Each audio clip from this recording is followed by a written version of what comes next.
Bismillahirrahmanirrahim. Terima kasih Yang Mulia Profesor Saldisra, Yang Mulia Dr. Ridwan Mansur, dan Yang Mulia Dr. Adis Kadir. Selamat menjalankan tugas sebagai Hakim MK yang baru. Permohonan kami terhadap beberapa pasal dalam Undang-Undang ITE dan KUHP, baik KUHP lama maupun KUHP baru. Nanti ada reasoningnya kenapa kami masih menyertakan KUHP yang lama. Yaitu pasal 310 ayat 1 KUHP yang lama, kemudian pasal 311 ayat 1 KUHP yang lama, kemudian yang barunya adalah pasal 433, kemudian 434 ayat 1.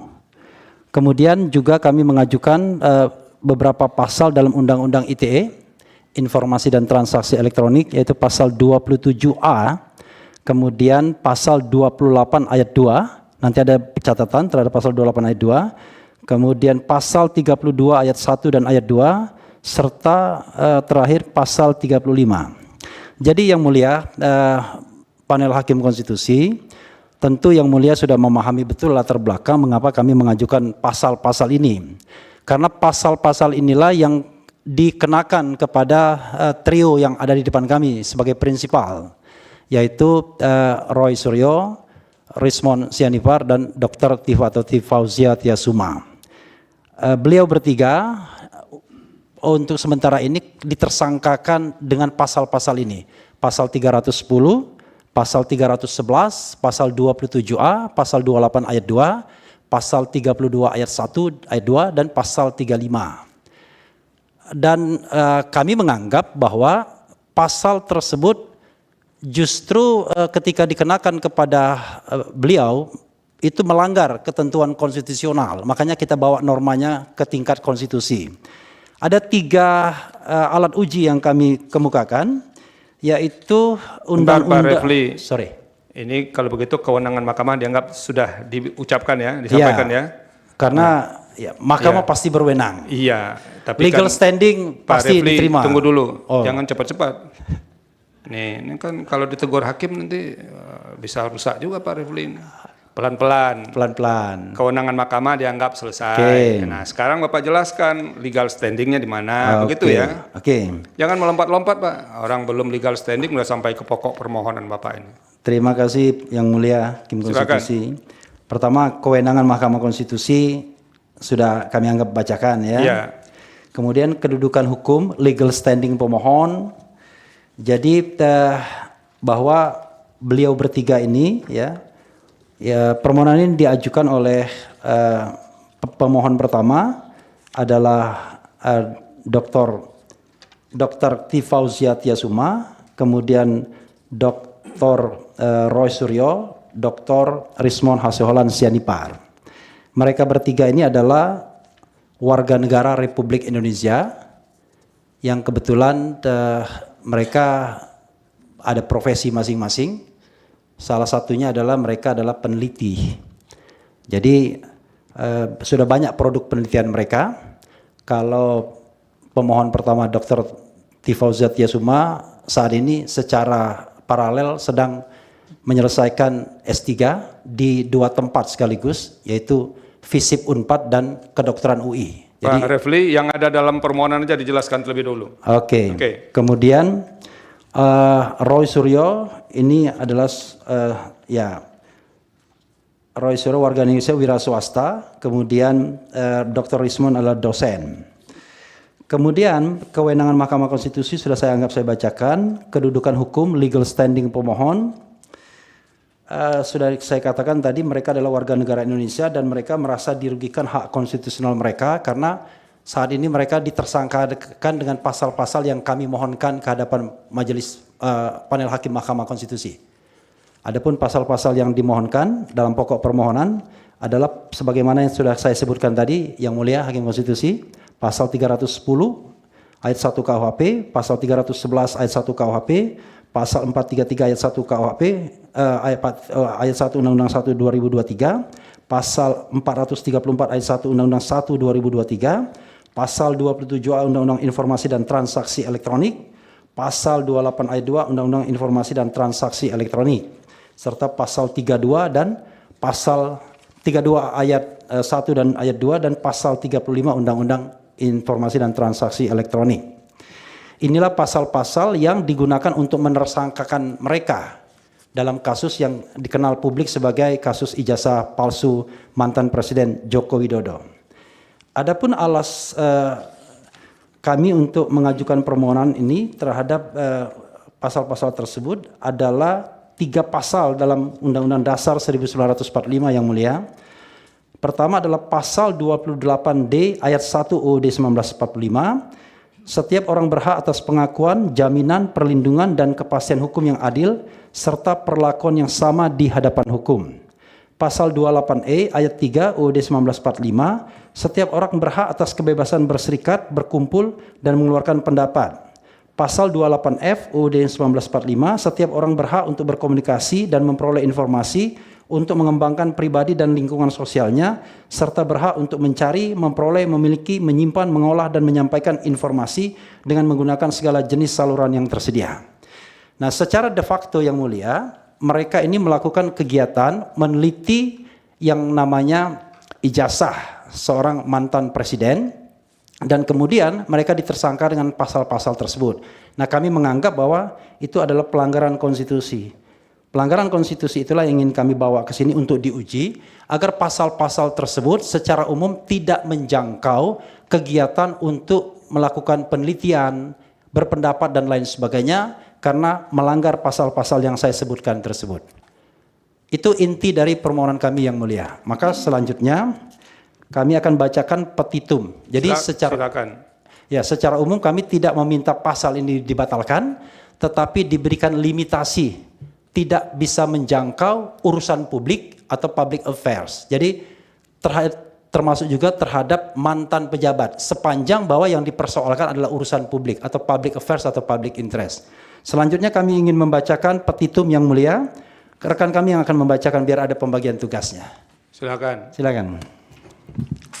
Terima kasih rekan Refli yang mulia. Saya akan bacakan petitum. Pertama, mengabulkan permohonan para pemohon untuk seluruhnya. 2, menyatakan pasal 310 ayat 1 KUHP yang menyatakan barang siapa dengan sengaja menyerang kehormatan atau nama baik seseorang dengan menuduhkan sesuatu hal yang maksudnya terang supaya hal itu diketahui umum, diancam karena pencemaran dengan pidana penjara paling lama 9 bulan atau pidana denda paling banyak Rp4.500, bertentangan dengan Undang-Undang Dasar Negara Republik Indonesia tahun 1945 dan tidak mempunyai kekuatan hukum mengikat sepanjang tidak dimaknai kecuali kritik atau pendapat yang didasarkan pada hasil penelitian atau riset terhadap tindakan atau perilaku atau keputusan pejabat negara yang sedang menjabat atau telah purna tugas, tidak dapat dipidana asal disampaikan dengan niat baik atau bonafide untuk kepentingan publik dan tidak bertujuan jahat atau merusak nama baik semata. Prinsip bonafide dan liberty of expression. 3, menyatakan pasal 311 ayat 1 KUHP yang menyatakan jika yang melakukan kejahatan pencemaran atau pencemaran tertulis dibolehkan untuk membuktikan apa yang dituduhkan itu benar, tidak membuktikannya dan tuduhan dilakukan bertentangan dengan apa yang diketahui, maka dia diancam melakukan fitnah dengan pidana penjara paling lama 4 tahun. Bertentangan dengan Undang-Undang Dasar Negara Republik Indonesia tahun 1945 dan tidak mempunyai kekuatan hukum yang mengikat sepanjang tidak dimaknai kecuali kritik atau pendapat yang didasarkan pada hasil penelitian atau riset terhadap tindakan atau perilaku atau keputusan pejabat negara yang sedang menjabat atau telah purna tugas, tidak dapat dipidana asal disampaikan dengan niat baik untuk kepentingan publik dan tidak bertujuan jahat atau merusak nama baik semata. 4, menyatakan pasal 433 ayat 1 Undang-Undang Nomor 1 Tahun 2023 tentang KUHP yang menyatakan, Kitab Undang-Undang Hukum Pidana yang menyatakan setiap orang yang dengan lisan menyerang kehormatan atau nama baik orang lain dengan cara menuduhkan suatu hal dengan maksud supaya hal tersebut diketahui umum, dipidana karena pencemaran dengan pidana penjara paling lama 9 bulan atau pidana denda paling banyak kategori 2, bertentangan dengan Undang-Undang Dasar Negara Republik Indonesia tahun 1945 dan tidak mempunyai kekuatan hukum mengikat sepanjang tidak dimaknai kecuali kritik atau pendapat yang didasarkan hasil penelitian atau riset terhadap tindakan atau perilaku atau keputusan pejabat negara yang sedang menjabat atau telah purna tugas tidak dapat dipidana asal disampaikan dengan niat baik untuk kepentingan publik dan tidak bertujuan jahat atau merusak nama baik semata. 5. Menyatakan pasal 434 ayat 1 Undang-Undang Nomor 1 Tahun 2023 tentang Kitab Undang-Undang Hukum Pidana yang menyatakan jika setiap orang sebagaimana dimaksud dalam pasal 433 diberi kesempatan membuktikan kebenaran hal yang dituduhkan tetapi tidak dapat membuktikannya dan tuduhan tersebut bertentangan dengan yang diketahuinya dipidana karena fitnah dengan pidana penjara paling lama 3 tahun atau pidana denda paling banyak kategori 4. Bertentangan dengan Undang-Undang Dasar Negara Republik Indonesia tahun 1945 dan tidak mempunyai kekuatan hukum mengikat. Sepanjang tidak dimaknai kecuali kritik atau pendapat yang didasarkan pada hasil penelitian atau riset terhadap tindakan atau perilaku atau keputusan pejabat negara yang sedang menjabat atau telah purna tugas tidak dapat dipidana asal disampaikan dengan niat baik untuk kepentingan publik dan tidak bertujuan jahat atau merusak nama baik semata. 6. Menyatakan pasal 27A Undang-Undang Republik Indonesia Nomor 1 Tahun 2024 tentang perubahan kedua atas Undang-Undang Nomor 11 Tahun 2008 tentang informasi dan transaksi elektronik Lembaran Negara Republik Indonesia tahun 2004 nomor 1 dan tambahan Lembaran Negara Republik Indonesia nomor 6905 yang menyatakan setiap orang dengan sengaja menyerang kehormatan atau nama baik orang lain dengan cara menuduhkan suatu hal dengan maksud supaya hal tersebut diketahui umum dalam bentuk informasi elektronik dan atau dokumen elektronik yang dilakukan melalui sistem elektronik bertentangan dengan Undang-Undang Dasar Negara Republik Indonesia tahun 1945 dan tidak mempunyai kekuatan hukum mengikat sepanjang tidak dimaknai setiap orang dengan sengaja menyerang kehormatan atau nama baik orang lain kecuali pendapat atau kritik yang didasarkan pada hasil penelitian atau riset terhadap tindakan atau perilaku atau keputusan pejabat negara yang sedang menjabat atau telah purna tugas dikecualikan dalam delik penghinaan dan atau pencemaran nama baik asal disampaikan dengan niat baik dan untuk kepentingan publik dengan cara menuduhkan dilakukannya suatu perbuatan dengan maksud supaya hal tersebut diketahui umum dalam bentuk informasi elektronik dan atau dokumen elektronik yang dilakukan melalui sistem elektronik. 7. Menyatakan pasal 28 ayat 2 Undang-Undang Republik Indonesia Nomor 1 Tahun 2024 tentang perubahan kedua atas Undang-Undang Nomor 11 Tahun 2008 tentang informasi dan transaksi elektronik Lembaran Negara Republik Indonesia tahun 2024 nomor 1 dan tambahan Lembaran Negara Republik Indonesia nomor 6905 yang menyatakan setiap orang dengan sengaja dan tanpa hak mendistribusikan dan atau mentransmisikan informasi elektronik dan atau dokumen elektronik yang sifatnya menghasut, mengajak atau memengaruhi orang lain sehingga menimbulkan rasa kebencian atau permusuhan terhadap individu dan atau kelompok masyarakat tertentu berdasarkan ras, kebangsaan, etnis, warna kulit, agama, kepercayaan, jenis kelamin, disabilitas mental atau disabilitas fisik bertentangan dengan Undang-Undang Dasar Negara Republik Indonesia tahun 1945 dan tidak mempunyai kekuatan hukum mengikat apabila digunakan dalam rezim tindak pidana pencemaran nama baik dan tindak pidana fitnah karena substansinya mengatur tentang permusuhan terhadap individu dan atau kelompok masyarakat tertentu berdasarkan ras, kebangsaan, etnis, warna kulit, agama, kepercayaan, jenis kelamin, disabilitas mental atau disabilitas fisik.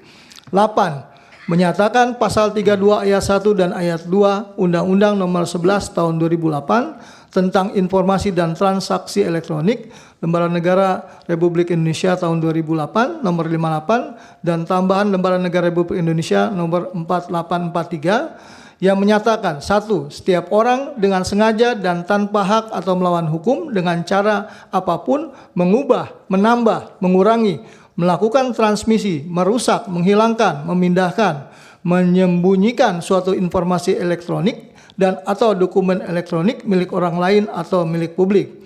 2. Setiap orang dengan sengaja dan tanpa hak atau melawan hukum dengan cara apapun memindahkan atau mentransfer informasi elektronik dan atau dokumen elektronik kepada sistem elektronik orang lain yang tidak berhak.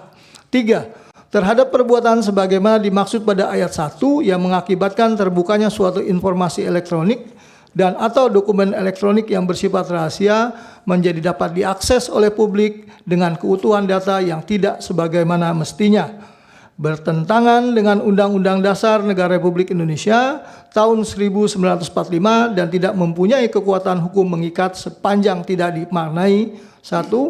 Setiap orang dengan sengaja dan tanpa hak atau melawan hukum kecuali kritik atau pendapat yang didasarkan pada hasil penelitian atau riset terhadap tindakan atau perilaku atau keputusan pejabat negara yang sedang menjabat atau telah punah tugas, tidak bertujuan jahat atau merusak nama baik dengan cara apapun, mengubah, menambah, mengurangi, melakukan transmisi, merusak, menghilangkan, memindahkan, menyembunyikan suatu informasi elektronik dan atau dokumen elektronik milik orang lain atau milik publik.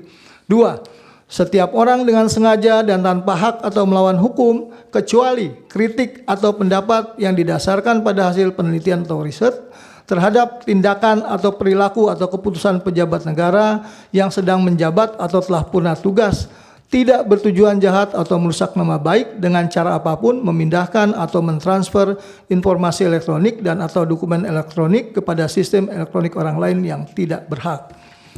9. Menyatakan Pasal 35 Undang-Undang Nomor 11 Tahun 2008 tentang Informasi dan Transaksi Elektronik, Lembaran Negara Republik Indonesia tahun 2008 Nomor 58 dan tambahan Lembaran Negara Republik Indonesia Nomor 4843 yang menyatakan setiap orang dengan sengaja dan tanpa hak atau melawan hukum melakukan manipulasi, penciptaan, perubahan, penghilangan, pengerusakan informasi elektronik dan atau dokumen elektronik dengan tujuan agar informasi elektronik dan atau dokumen elektronik tersebut dianggap seolah-olah data yang otentik, bertentangan dengan Undang-Undang Dasar Negara Republik Indonesia tahun 1945 dan tidak mempunyai kekuatan hukum mengikat sepanjang tidak dimaknai setiap orang dengan sengaja dan tanpa hak atau melawan hukum kecuali kritik atau pendapat yang didasarkan pada hasil penelitian atau riset terhadap tindakan atau perilaku atau keputusan pejabat negara yang sedang menjabat atau telah punah tugas, tidak bertujuan jahat atau merusak nama baik, melakukan manipulasi, penciptaan, perubahan, penghilangan, pengerusakan informasi elektronik dan atau dokumen elektronik dengan tujuan agar informasi elektronik dan atau dokumen elektronik tersebut dianggap seolah-olah data yang otentik. 10. Memerintahkan pemuatan putusan ini dalam Berita Negara Republik Indonesia atau jika Majelis Hakim Konstitusi Republik Indonesia mempunyai keputusan lain, mohon putusan yang seadil-adilnya. Ex aequo e bono. Hormat kami, kuasa hukum para pemohon, ditandatangani Refli Jahmada Girsang, Muhammad Taufik, tidak ditandatangani, mohon maaf, Ramdan Shah, Abdullah Al-Katiri, Mulyadi, Fadli Nasution, Muhammad Salman Darwis, Joni Silalahi, Wirawan Adnan, Tony Suwartono baru saja ditandatangani dan Aziz Yanwar. Terima kasih Yang Mulia. Yang Mulia, panel hakim, ya. Apakah kami berkenan diberikan kesempatan agar prinsipal menyampaikan sepatah dua patah kata dalam sidang pendahuluan ini? Kalau boleh tiga-tiganya. Ini tidak lazim Pak Refli. Ya. Ya. Oleh karena itu mungkin lebih baik hadirkan sudah ada kuasa hukumnya. Apa yang mau kan sudah dinyatakan dalam permohonan ya. Kalau boleh, kalau nggak boleh apa boleh buat. Iya. Dan tidak lazim seperti itu. Pak Refli kan sudah tahu, dia kan kura-kura dalam perahu aja, pura-pura tidak tahu aja dia. Terima kasih para kuasa hukum yang sudah menyampaikan pokok-pokok permohonan. Sekarang sampai lagi giliran kami, hakim panel, untuk memberikan nasihat secara bergantian. Bisa dicatat dengan baik apa yang dinasehatkan, atau kalau tidak nanti akan ada rekaman persidangan ini secara komprehensif dari awal sampai akhir melalui YouTube-nya Mahkamah Konstitusi. Ini nanti kan nih jadi YouTube juga nih semuanya kayaknya yang ada di sini. Nah, bisa juga menyimak dari situ. Tapi terserah memilih saluran mana yang mau dipakai nanti. Nah, oleh karena itu Kesempatan pertama dimohon kesediaan Yang Mulia Hakim Konstitusi Bapak Ridwan Mansur, dipersilakan. Ini satu kampung dengan Pak Refli soalnya, makanya kita kasih kesempatan pertama ini. Sama-sama Wong Kito Galo ini. Silakan Yang Mulia. Bismillahirrahmanirrahim. Ya, terima kasih Yang Mulia Prof. Selaku Ketua Majelis Yang Mulia Prof. Saldi Isra dan juga Yang Mulia anggota panel Yang Mulia Prof. Adis Kadir selaku anggota panel, dan juga Assalamualaikum warahmatullahi wabarakatuh, para kuasa, para pemohon, ini luar biasa nih, turun gunung ini Pak Refli ini dengan grupnya ya. Itu ada bersama Barisan Pembela Roy Suryo, Rismon, Syanifar, Tiafani, Tasuma, Bala, RRT. Wah, ini ikut semua ini. Tiga, dan juga para hadirin yang juga sudah hadir mengikuti jalannya persidangan yang terbuka untuk umum ini. Nah, sebagaimana tadi juga sudah disampaikan, permohonan secara lisan maupun secara tertulis yang telah diterima oleh Mahkamah, karena di dalam ketentuan beracara di Mahkamah Konstitusi, ya, itu pada sidang pendahuluan majelis akan mendengarkan permohonan yang disampaikan oleh pemohon. Kemudian acara yang kedua adalah penasihatan dari Mahkamah kepada pemohon terhadap permohonan yang telah diajukan ini.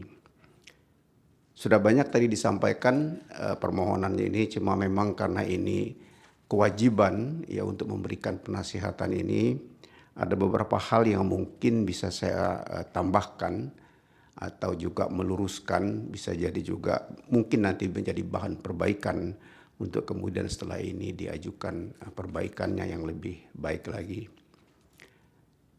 Yang pertama itu mengenai pemohon. Ini ada 3 pemohon, Ibu Dr. Tifauziah Tiasuma dan juga Bapak Dr. KRMT Roy Suryono di Projo MKes dan juga Bapak Dr. Rismon Hasiholan MEG. 3 pemohon dengan kuasa hukum yang sudah tertuang di dalam permohonan ini. Nah, ini ada pengujian material yang diajukan terhadap beberapa undang-undang. Nah, ini juga memang ada bahkan yang sudah tidak berlaku, tapi mungkin punya alasan tersendiri, silakan saja. Tetapi dengan alasan yang memang mungkin sepertinya tidak lazim, tentu aja tujuan tersendiri. Tapi nanti ini harus diuraikan, ya, harus dielaborasi mengapa keempat undang-undang yang diajukan ini antara lain dengan pasal yang diuji itu tidak kurang dari 9 pasal yang terdiri dari beberapa undang-undang yang dimajukan permohonan pengujiannya. Kemudian juga di dalamnya ini ada batu uji, ya, dasar hukum, dasar pengujiannya itu ada 3 ketentuan yang ada di dalam UUD NRI tahun 1945. Nah, saya kira juga di analisa permohonan secara umum ada beberapa hal karena memang sudah sering beracara, tapi mungkin karena kesengajaan atau mungkin karena mau cepat-cepat, mungkin ini ada beberapa hal. Misalnya ini 19 halaman, tetapi tidak ada satupun angka di halaman permohonan itu. Jadi saya hitung ini ada 19 lembar, berarti tolong nanti diperbaikannya, dicantumkan nomor halaman itu. Kemudian juga ada beberapa ketentuan undang-undang juga yang diajukan di sini, supaya juga penulisannya itu secara tepat. Ada yang menyebutkan pasal, kemudian tidak lengkap penulisannya. Jadi misalnya nanti dilihat di PMK 7 tahun 2025, itu ada peraturan Mahkamah Konstitusi tentang tata beracara dalam pengujian undang-undang. Nah, nanti di situ dilihat ada ketentuannya di pasal 10 dan pasal 11-nya itu, supaya tepat menulisnya, jangan salah di dalam penulisan undang-undang.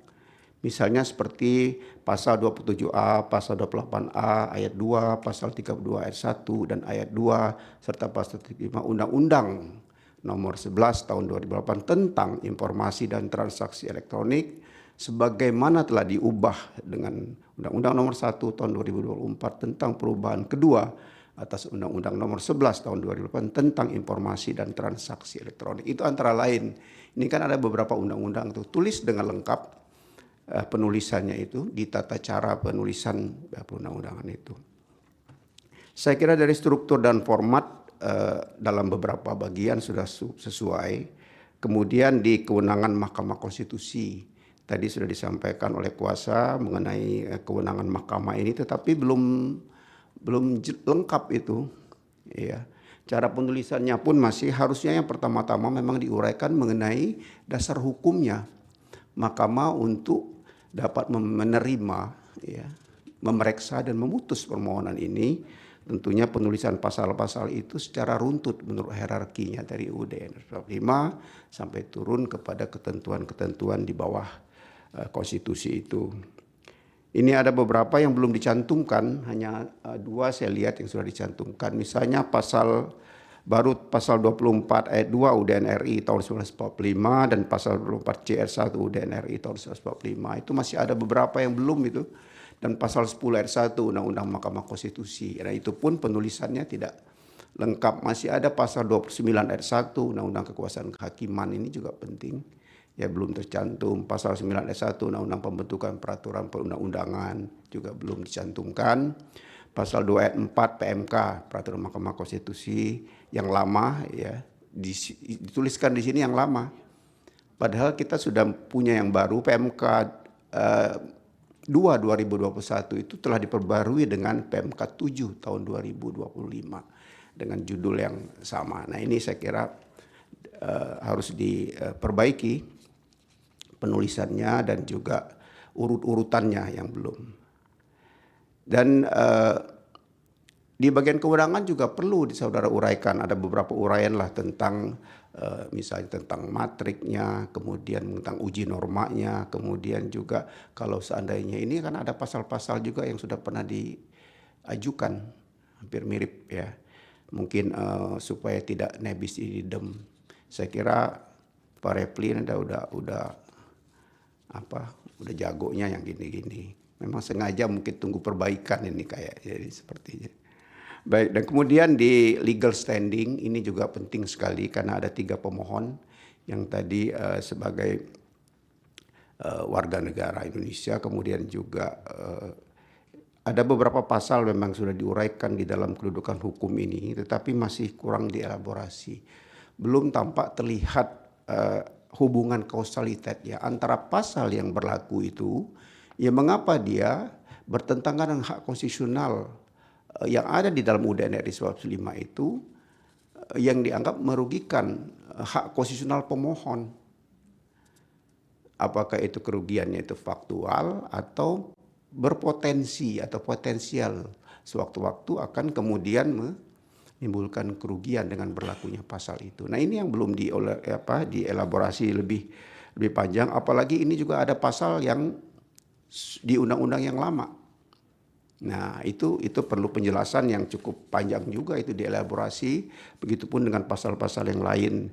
Karena kan di sini menyebutkan bahwa selain daripada pemohon itu semua adalah warga negara Indonesia, dan disebutkan juga di sini fokus kegiatannya, kemudian juga kaitan dengan aktivitas yang pernah dilakukan, profesi, pegiat demokrasi atau peneliti, ini juga harus dihubungkan satu sama lain supaya terlihat hubungan kausal perbannya itu bahwa betul-betul pemohon ini memiliki ya kedudukan hukum legal standing, dan itu harus dielaborasi lebih luas. Semakin banyak norma batu uji dan pasal yang diuji dengan batu uji yang menjadi dasar pengujian itu dicantumkan dalam permohonan ini, semakin banyak juga uraiannya tentunya. Nah, ini mungkin bisa nanti lebih fokus, lebih dipertajam prinsip-prinsip yang menjadi kerugian konstitusional itu antara lain. Nah, sehingga bisa menjadi lebih jelas dan terang ya. Karena kalau tidak ada legal standing susah untuk lanjut, kan gitu. Saya kira pertentangan norma juga masih ada beberapa yang belum sesuai dengan ketentuan pasal 51 ayat 1 Undang-Undang Mahkamah Konstitusi. Ada 5 syarat parameter itu harus diadu ya, dikontestasikan antara pasal yang saudara anggap itu merugikan hak konstitusional itu dengan ketentuan yang ada, hak konstitusional yang ada dalam pasal-pasal yang ada dalam konstitusi yang menjadi dasar pengujian. Nah, ini mungkin yang perlu dielaborasi lebih luas. Nah, begitu juga di alasan permohonan, saya kira juga karena banyak juga pasal dan juga banyak undang-undang yang ada beberapa yang diajukan ini juga sekali lagi saudara harus menguraikannya mungkin lebih luas ya. Ini saya lihat hanya beberapa halaman saja, harusnya menjadi lebih banyak dengan pertentangan. Terutama di sini banyak sekali mengenai azas-azas yang berkaitan dengan legal certainty, kemudian juga legal justice yang juga harus dihubungkan satu sama lain. Frasa menyerang kehormatan ya, atau nama baik orang lain itu, dan frasa dengan cara menuduhkan sesuatu hal, itu saya kira juga belum ada di dalam uraian yang dielaborasi yang cukup tajam untuk alasan-alasan permohonan ini memang betul-betul beralasan sebagaimana seharusnya ditentukan.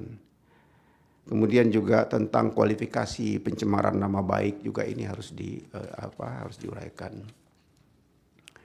Ini kan ada pergeseran, nah itu apalagi ada undang-undang baru dan juga ada beberapa putusan Mahkamah Konstitusi, ini bisa dielaborasi.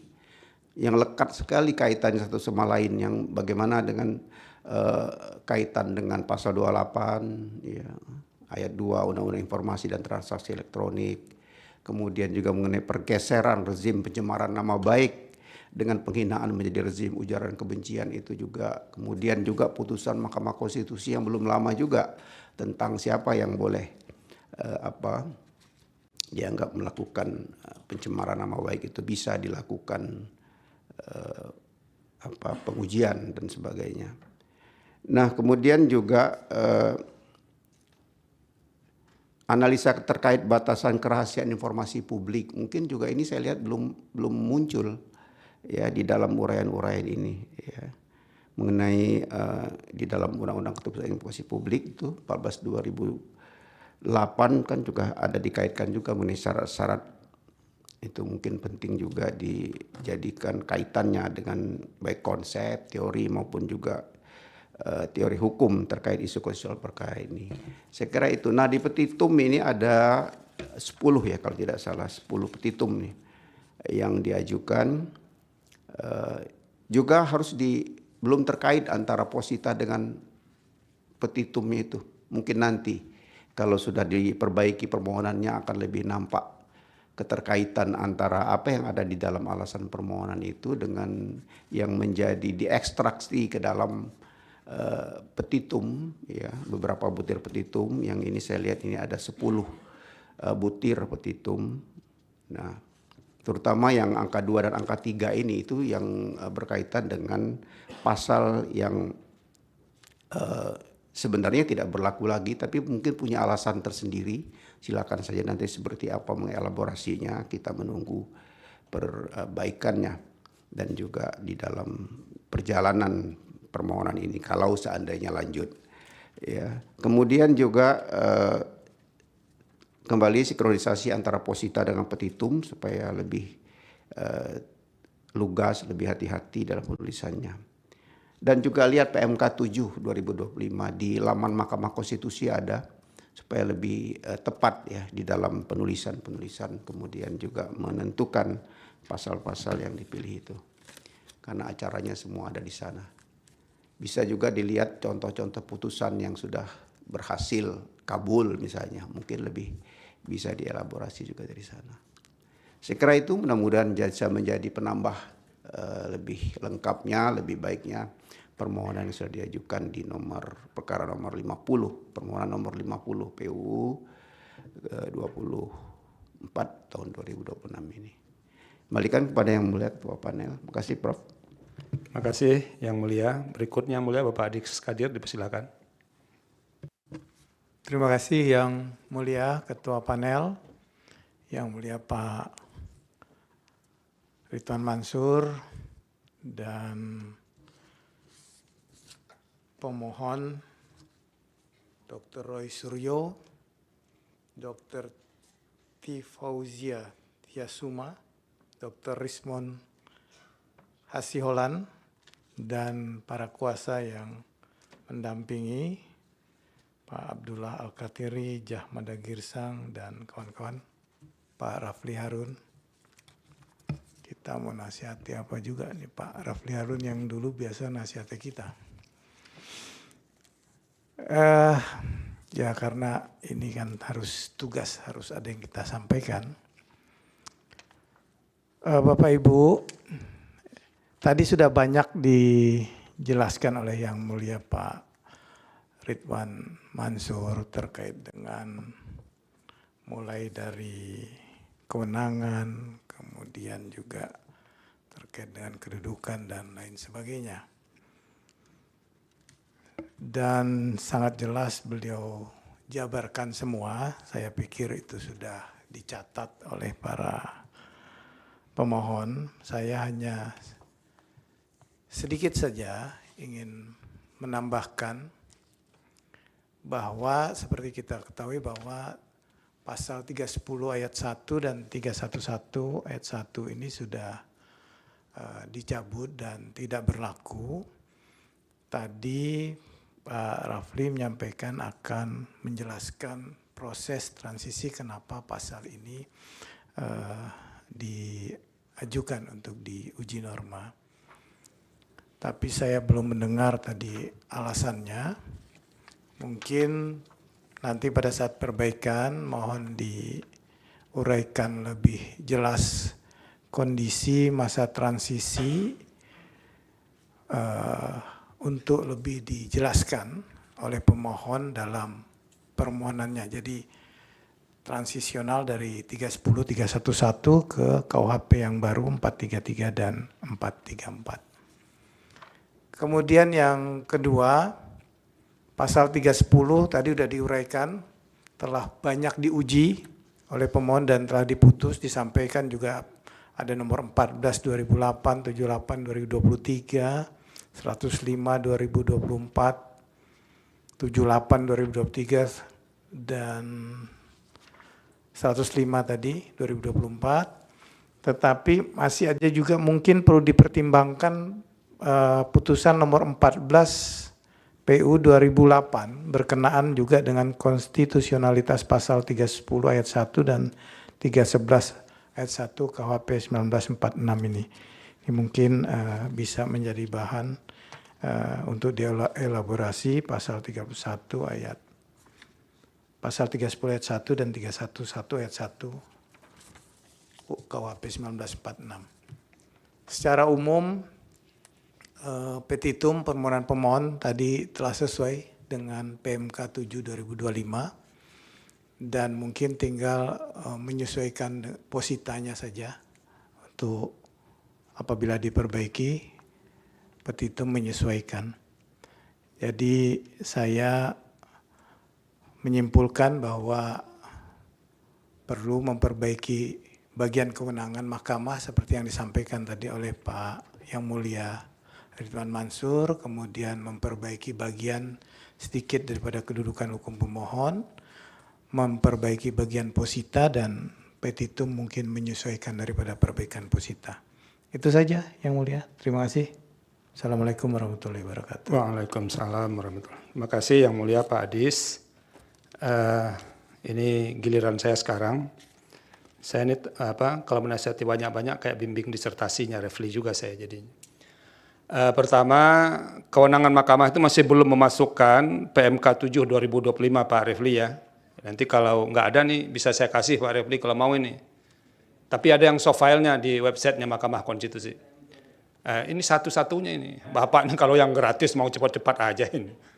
Nah nanti bisa dilihat di websitenya Mahkamah Konstitusi untuk menambahkan paling tidak ada beberapa hal yang berbeda sih Pak Refli.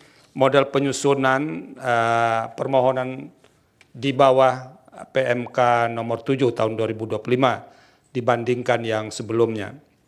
Nah itu pertama di kewenangan, di kedudukan hukum, ini yang perlu ada perombakan yang agak serius karena belum dijelaskan siapa pemohon ini, ketiga-tiganya. Jadi harusnya dijelaskan Pak Roy Suryo itu siapa, Ibu Tifa siapa, dan segala macam.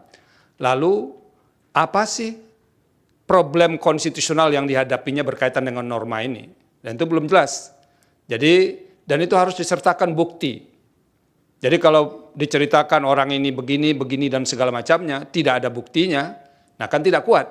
Kan kami tidak bisa membenarkan sesuatu yang tidak dibuktikan. Oleh karena itu, jelaskan, kalau tadi dikatakan orang ini disangkakan dengan menggunakan pasal ini, itu penetapan sebagai tersangkanya dijadikan sebagai bukti untuk masing-masing pemohon ini. Nah, baru setelah itu Pak Refli jelaskan apa hubungan kausal antara peristiwa yang terjadi untuk menjelaskan kasus konkretnya itu dengan berlakunya norma itu yang dimohonkan pengujian itu. Sehingga nanti memenuhi prinsip kausal verban. Jadi ada hubungan sebab akibat antara berlakunya norma yang dimohonkan pengujian dengan kerugian atau setidak-tidaknya anggapan kerugian hak konstitusional yang dialami oleh pemohon. Dan itu sama sekali belum ada di legal standing atau kedudukan hukum pemohon.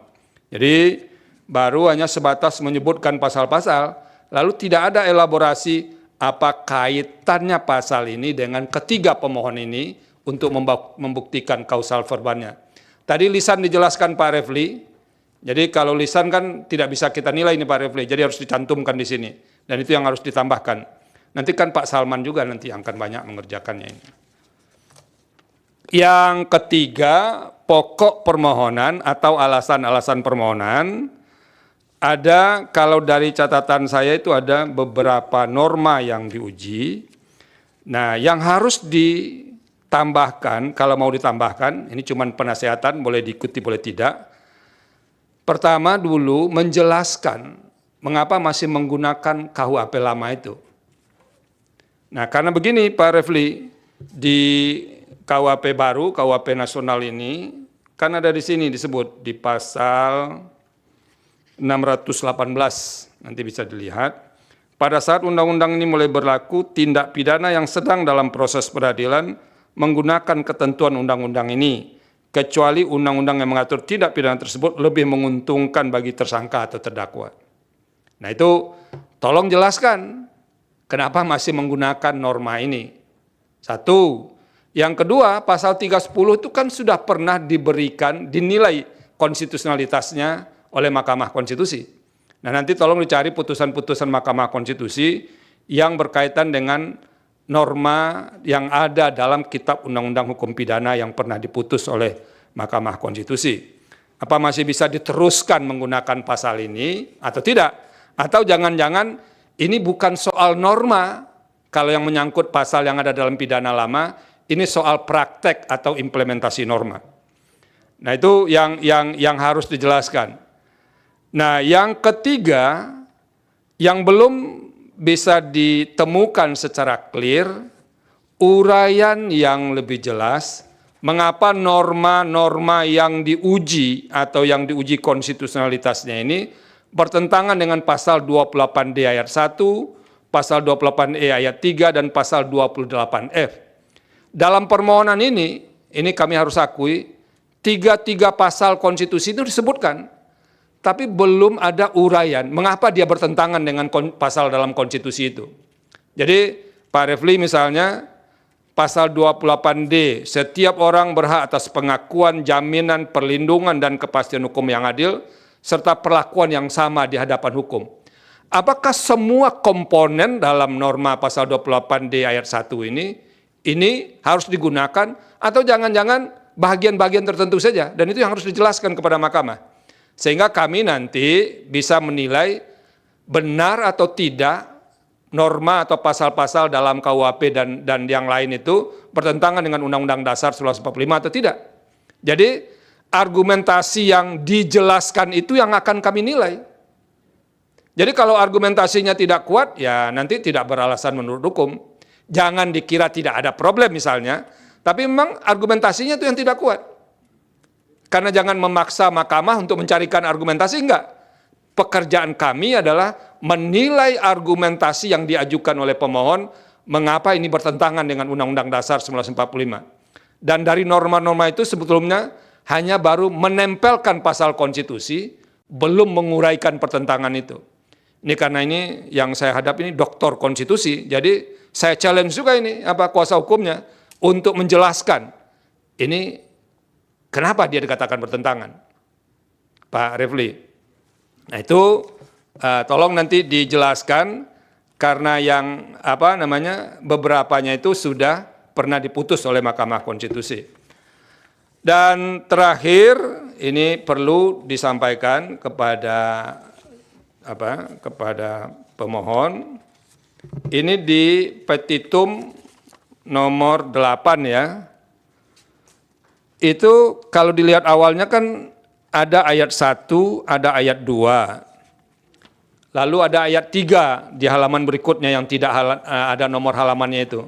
Jadi dokumen elektronik kepada sistem elektronik orang lain yang tidak berhak.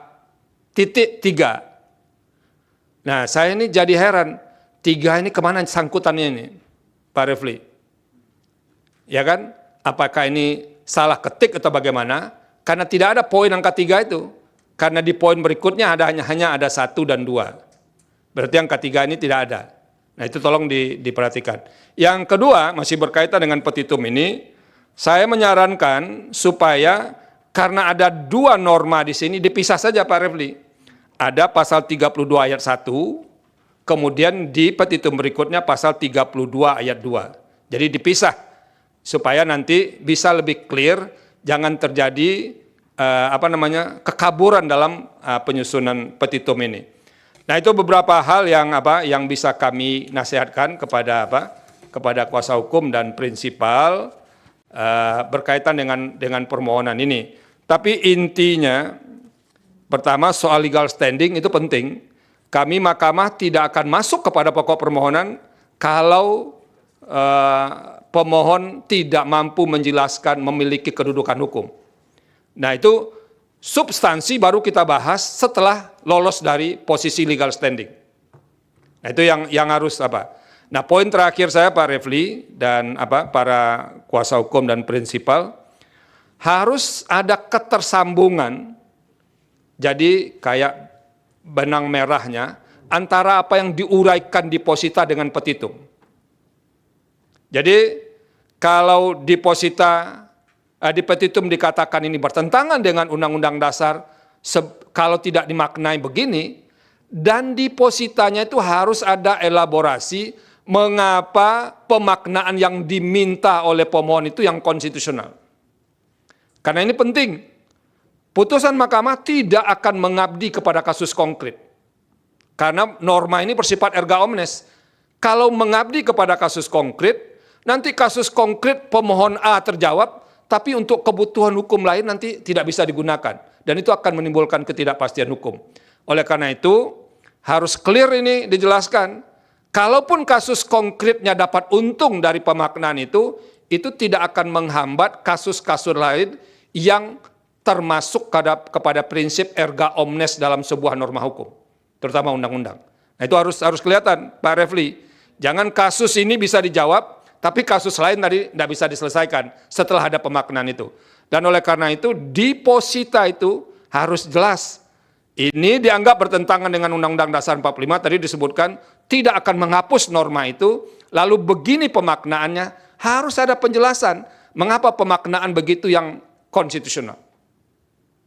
Nah itu yang perlu disampaikan, biar para kuasa hukum yang sangat terkenal dalam ruangan ini bisa bekerja lebih keras juga. Pak Refli ya, sudah lama nggak ketemu soalnya dengan beliau yang satu ini. 2 tahun ya. Nggak apa-apa. Ini untung ada Pak Roy Suryo dan kawan-kawan bisa ketemu Pak Refli lagi saya ini. Terima kasih. Ada yang mau disampaikan? Sepatah 2 kata, Pak Refli? Ya, terima kasih yang mulia, Dr. Ridwan Mansur, Prof. Saldistra, Dr. Adis Kadir, atas nasihatnya yang pasti sangat berguna dan membuka wawasan kami kembali. Ini mohon maaf, ini sudah lama juga tidak mengajukan judicial review, ya kan? Jadi apologinya begitu. Nanti kami sesuaikan, tapi barangkali juga memang ini peringatan juga buat penasihat hukum yang lain bahwa kita harus bekerja keras untuk meyakinkan Yang Mulia, terutama Prof. Saldi Isra. Karena sudah tahu kalau Prof. Saldi Isra yang memimpin ribet kita, pasti sulit ini. Enggak juga itu memudahkan. Karena itu kami mengucapkan terima kasih. Mudah-mudahan nanti perbaikan permohonannya jauh lebih meyakinkan panel hakim Mahkamah Konstitusi. Terima kasih. Wassalamualaikum warahmatullahi wabarakatuh. Waalaikumsalam. Begini juga Pak Refli dan kawan-kawan, termasuk prinsipal, kami bertiga ini akan bertanggung jawab nanti ke RPH yang dihadiri 9 hakim. Kamilah yang pertama yang akan menjelaskan permohonan ini, baru nanti akan dinilai oleh 9 hakim. Jadi kalau pemohon tidak jelas ke kami menjelaskannya, kami menjadi lebih tidak jelas lagi menjelaskan kepada hakim lain. Nanti dibilang kabur, sudah dikaburkan saja ini barang katanya kan. Nah gitu. Oleh karena itu beberapa nasihat. Nah terima kasih. Dengan penasihatan kami pada sidang hari ini, kuasa hukum dan prinsipal punya 3 pilihan sekarang. Pertama, meneruskan permohonan ini tanpa perbaikan, boleh, fine. Cuman tinggal memberitahu kepada kami akan tetap terus. Jadi tidak ada yang relevan yang disampaikan oleh hakim tadi. Oke, tidak ada masalah. Yang kedua, kalau merasa terlalu berat dengan nasihat kami, sehingga memerlukan waktu yang lebih panjang, mungkin bisa juga ditarik permohonan ini, pilihan kedua. Pilihan ketiga, meneruskan permohonan ini tapi memperbaiki terlebih dahulu. Nah, kalau sikap hukumnya jatuh kepada pilihan ketiga, maka menurut hukum acara ada waktu maksimal 14 hari dari sekarang untuk memperbaiki. Jadi 14 hari dari sekarang, batas akhirnya itu adalah Senin 23 Februari 2026, perbaikan sudah harus diterima mahkamah paling lambat pukul 12.00 WIB, paling lambat. Jadi kalau lewat 1 menit, maka itu kami akan gunakan permohonan awal. Nah, kalau permohonan awal ini digunakan, enteng sekali ini kami. Ini barang kabur ini. Nah, kira-kira begitu. Nah, itu batasnya. Kalau bisa lebih cepat juga tidak apa-apa. Nanti akan ada pemberitahuan selanjutnya kapan sidang pendahuluan dengan agenda perbaikan permohonan. Itu terserah berpikir mana yang akan dipilih di antara 3 itu. Dan yang terakhir, tolong nanti syarat-syarat formil permohonan dilengkapi. Kalau ada kuasa hukum yang belum tanda tangan, nanti tanda tangan semua. 1, bukti-bukti. Bukti-bukti mesti memenuhi keterpenuhan syarat bukti sesuai dengan ketentuan perundang-undangan. Itu saja. Terima kasih semua atas tertibnya persidangan ini. Ini kami agak grogi juga banyak yang meliput ini. Kalau salah-salah saya bisikan tadi. Kalau salah-salah kita bisa digugat oleh orang-orang ini. Tapi paling tidak, karena yang ada di depan pegang palu kan bisa lebih kuat lah posisinya dikit dibanding yang lain. Terima kasih. Dengan demikian, sidang pendahuluan dengan agenda penyampaian pokok-pokok permohonan dan penasihatan dari majelis panel untuk permohonan nomor 50 PUU 24 Romawi 2026 dinyatakan selesai, sidang ditutup.